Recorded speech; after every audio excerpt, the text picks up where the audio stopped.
เหตุการณ์อุบัติเหตุที่เกิดขึ้น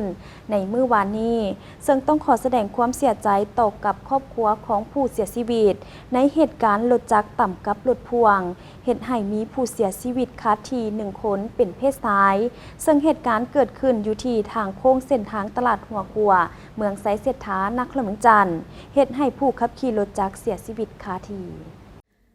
ในมื้อวานนี้เหตุให้การสัญจรอยู่บริเวณตลาดหัวขัวติดขัดพอสมควรเนื่องจากเกิดอุบัติเหตุในเวลาประมาณ 15 โมงของวันที่21 พฤษภาคม 2025โดยเกิดอุบัติเหตุรถพ่วงกับรถจักรต่ำกันอยู่ระหว่างทางโค้งเส้นทางตลาดหัวขัวเมืองไซเสถานครหลวงจันทน์เหตุให้ผู้ขับขี่รถจักรเป็นเพศชายเสียชีวิตคาที่1 คนอันได้สร้างความสะเทือนใจให้แก่ผู้ที่พบเห็นและผู้ที่สัญจรไปมาในเส้นทางสายนี้ซึ่งต่อกับเหตุการณ์ดังกล่าวต้องขอแสดงความเสียใจกับทางครอบครัวของผู้เสียชีวิตด้วยและฝากกันเตือนอีกถึงพ่อแม่ประชาชนในการขับขี่ใช้รถใช้ถนนให้ปฏิบัติตามกฎระเบียบจราจรอย่างเข้มงวดและมีสติให้เกียรติซึ่งกันและกันในการขับขี่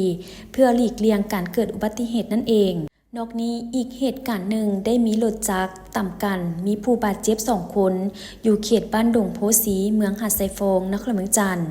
ซึ่งเกิดขึ้นในวันที่19 พฤษภาคม 2025เวลาประมาณ20 โมง 13 นาทีหน่วยกู้ภัยได้รับแจ้งเหตุเข้าหมายเลขฉุกเฉิน1624ว่า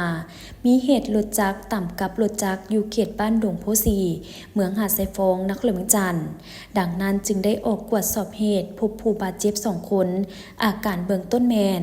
ผู้ที่1แมนมีบาดแผลเปิดใหญ่อยู่ขาเบื้องขวามีบาดแผลอยู่แขนซ้ายและหัวแตกผู้ที่2บาดแผลเปิดใหญ่อยู่ขาขวาและกระทบแขนซ้ายดังนั้นหน่วยกู้ภัยนครหลวงจันทน์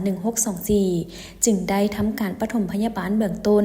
แล้วนำส่งไปห้องหมอเศรษฐาธิราชเพื่อปิ่นปัว